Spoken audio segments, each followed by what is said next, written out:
আমি ভূতের রাজা বলছি, ভূতের রাজ্যে আপনাকে স্বাগতম। চলুন চার বন্ধুকে নিয়ে একটা ভৌতিক ঘটনা শুনি। চাঁদটা আজ মেঘের আড়ালে লুকোচুরি খেলছে। চার বন্ধু নাইম খন্দকার, তাহারুল, সিজান এবং সৈকত ঠিক করল তারা শহরের কোলাহল ছেড়ে দূরে কোথাও ক্যাম্পিং করতে যাবে। তাদের গন্তব্য ছিল পদ্মার পাড়েজের এক জনমানবহীন চর, যা স্থানীয়দের কাছে অভিশপ্ত চর নামে পরিচিত। রাত তখন প্রায় 12টা। বালুচরের ওপর তাঁবু খাটিয়ে আগুনের কুণ্ডলি জ্বালিয়ে বসেছে চারজন। তাহারুল একটু ভীতু প্রকৃতির, সে বারবার এদিক ওদিক তাকাচ্ছিল। নাইম খন্দকার বলল, কিরে তাহারুল, এদিকে ওদিকে তাকাচ্ছিস কেন? ভূত দেখলি নাকি? সৈকত আগুনের ওপর রাখা কেটলিতে চা বানাতে বানাতে বলল, অহেতুক ভয় পাস না তাহারুল, এখানে আমরা চারজন ছাড়া আর কেউ নেই। ঠিক সেই মুহূর্তেই বনের ভেতর থেকে একটা মর্মর শব্দ ভেসে এলো। শুকনো পাতা মারিয়ে কেউ যেন তাদের দিকে এগিয়ে আসছে। সিজান টর্চ জ্বালিয়ে বনের দিকে আলো ফেলল, কিন্তু অদ্ভুত ব্যাপার হল, আলোর নিচে কাউকেই দেখা গেল না। অথচ পায়ের আওয়াজটা ঠিক তাদের তাঁবুর 10 হাতের মধ্যে এসে থেমে গেল। সিজান বলল, কে ওখানে? সিজান চিৎকার করে উঠল। কোনো উত্তর নেই। বাতাস হঠাৎ করে হিমশীতল হয়ে গেল। আগুনের কুণ্ডলিটা দপ করে নিভে গেল, যেন কেউ ফুঁ দিয়ে নিভিয়ে দিয়েছে। পুরো এলাকা ঘুটঘুটে অন্ধকারে ডুবে গেল। হঠাৎ সৈকত অনুভব করল তার কাঁধে কেউ একটা বরফ শীতল হাত রেখেছে। সে ভাবল হয়তো তাহারুল ভয় পেয়ে ধরেছে। সৈকত বলল, আরে ছাড় তো তাহারুল, এখনই আর কি করিস না। কিন্তু তাহারুলের কণ্ঠস্বর অনেক দূর থেকে ভেসে এলো। সৈকতের রক্ত হিম হয়ে গেল। তাহারুল তার সামনে, নাইম আর সিজান বাম পাশে টর্চ হাতড়াচ্ছে। তাহলে তার কাঁধে হাতটা কার? সে সাহসে ভর করে টর্চ জ্বালাতেই দেখল তার পাশে কেউ নেই, কিন্তু বালুর ওপর একটা বিশাল মানুষের ছায়া লম্বা হয়ে পড়ে আছে। অথচ সেই ছায়ার কোনো শরীর নেই। ভয়ে চার বন্ধু দৌড়াতে শুরু করল। অন্ধকারের মধ্যে দিগ্ভ্রান্ত হয়ে তারা বনের গভীরে ঢুকে পড়ল। সামনে দেখল এক জরাজীর্ণ পুরনো দালান। নাইম খন্দকার বলল, এখানে ঢোক, বাইরে থাকা নিরাপদ নয়। ভেতরে ঢুকতেই তারা দেখল এক বিশাল হলরুম।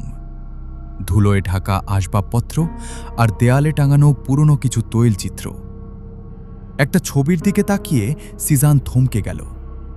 ছবির মানুষটার সাথে সৈকতের অদ্ভুত মিল। ছবির নিচে সৈকত আহমেদ অজিজ, সৈকত আহমেদ, 1924। এটা সম্ভব নয়, সৈকত চিৎকার করে উঠল। তখনই চারদিকের দরজাগুলো নিজে নিজেই সজোরে বন্ধ হয়ে গেল। ওপরের ঝাড়বাতিটা হঠাৎ দুলতে শুরু করল, আর পুরো ঘরে বিজাতীয় অট্টহাসি প্রতিধ্বনিত হতে লাগল। তাহারুল কান চেপে ধরে মেঝেতে বসে পড়ল। নাইম খন্দকার দেখল দেয়াল থেকে রক্ত চুইয়ে পড়ছে। প্রতিটি ইটের ফাঁক দিয়ে অস্পষ্ট গোঙানির শব্দ শোনা যাচ্ছে। হঠাৎ সিজান দেখল সৈকতের ছায়াটা তার শরীর থেকে আলাদা হয়ে দেয়ালে মিশে যাচ্ছে।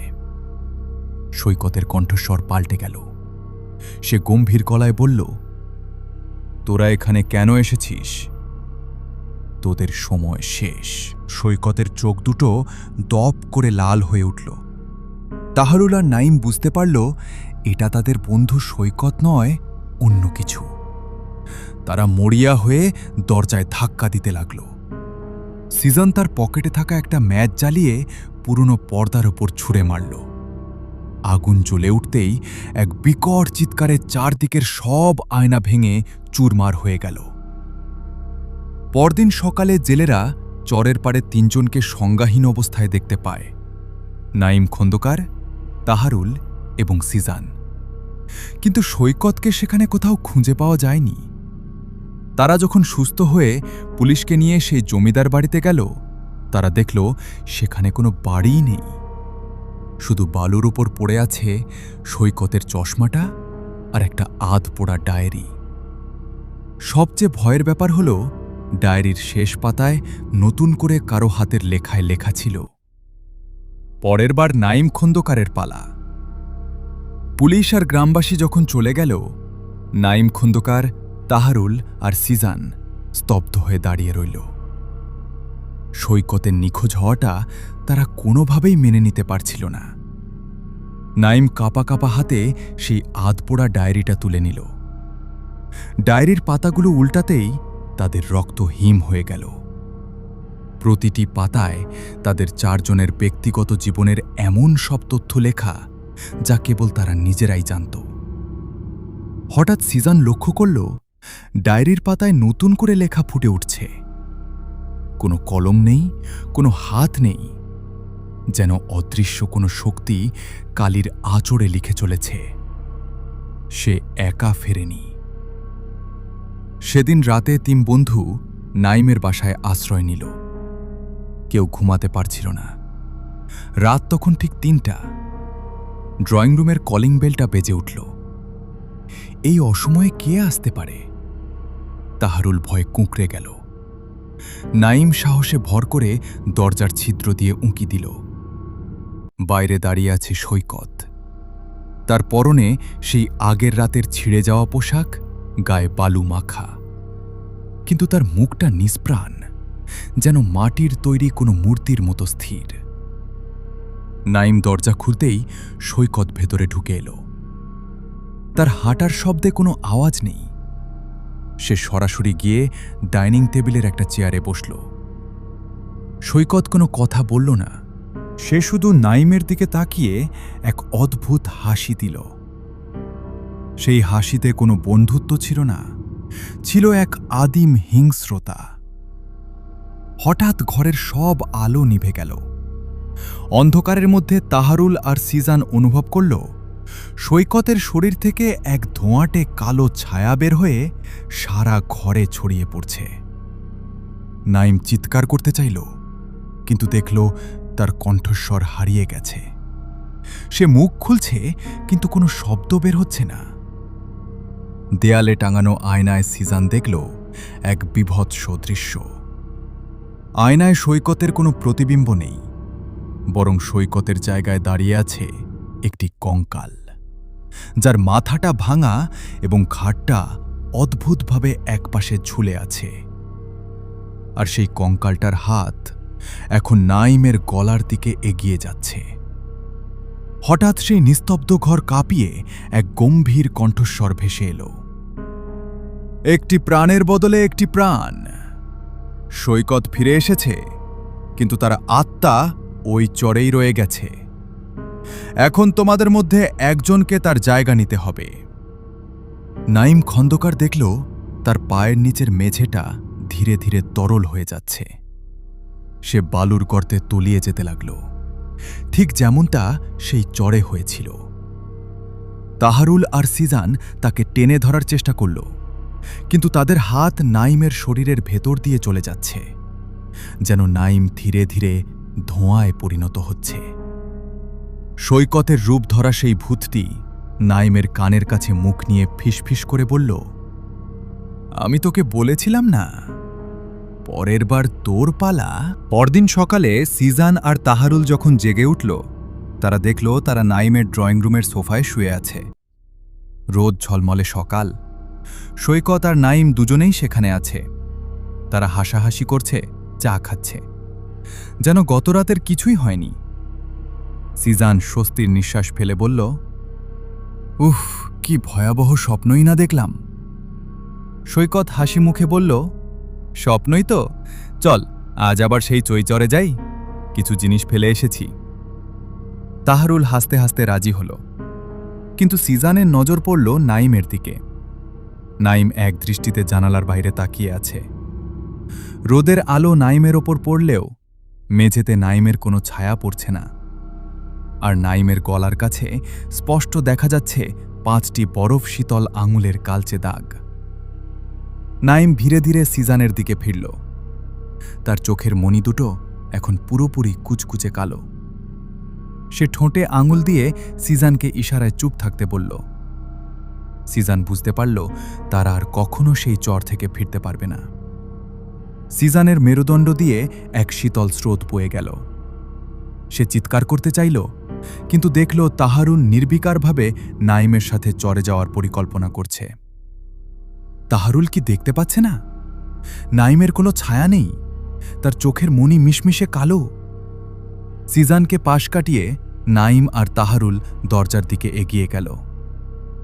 নাইম ফেরার পথে সিজানের কানের কাছে মুখ এনে ফিসফিস করে বলল, ভয় পাস না সিজান, চরে গেলে সব ঠিক হয়ে যাবে। তুই শুধু একা থেকে যাবি কেন? সিজান বুঝতে পারল ওটা নাইম নয়, ওটা সেই চরের অভিশপ্ত আত্মা যা এখন নাইমের শরীর দখল করেছে। সে কিছু একটা করতে চাইল, কিন্তু এক অদৃশ্য শক্তি তাকে সম্মোহিতের মতো তাদের পিছু পিছু যেতে বাধ্য করল। আবারও সেই নির্জন পদ্মা পার। দিনের বেলাতেও জায়গাটা আজ কুয়াশাচ্ছন্ন। চরে পা রাখতেই সিজান দেখল বালুর ওপর তাদের চারজনের পায়ের ছাপ পড়ছে না, শুধু তাহারুলের পায়ের ছাপ পড়ছে, কারণ তাহারুলই এখন পর্যন্ত একমাত্র জ্যান্ত মানুষ। হঠাৎ তাহারুল থেমে গেল। সে বনের ধারে সেই পুরনো জমিদার বাড়ির ধ্বংসাবশেষের সামনে দাঁড়িয়ে আছে। সিজান তাকিয়ে দেখল ধ্বংসাবশেষের ভেতর দুটি কবর খোঁড়া হয়েছে।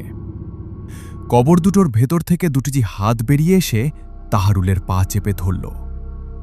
তাহারুল আর্তনাদ করে মাটিতে পড়ে গেল। ঠিক তখনই নাইম আর সৈকত, যাদের রূপ ধরে প্রেতাত্মারা ছিল, ধীরে ধীরে ধোঁয়ায় মিলিয়ে যেতে লাগল।